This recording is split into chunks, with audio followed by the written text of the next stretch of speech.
So I'm Dr. Paul, and we just wrapped up our chiropractic personal injury attorney educational sales. And what that is it's how to communicate with attorneys to get referrals. And it's the single most lucrative marketing you could do in chiropractic because there's a lot of business there.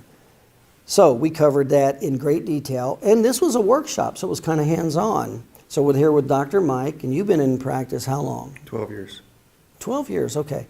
And you've been to some PI seminars before? Mm-hmm.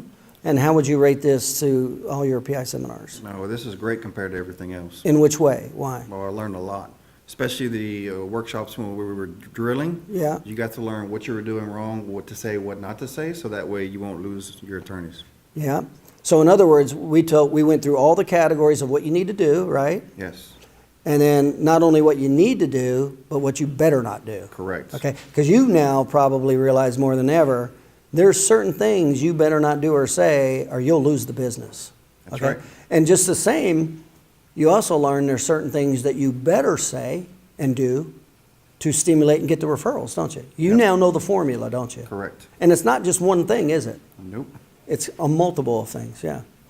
So what would you have to say to a chiropractor who's thinking about, doing personal injury or increasing his personal injury? What would you have to say to a chiropractor like that? You got to get to the seminar. Similar? Yeah, I appreciate it. Thanks a lot. Thanks. Yeah.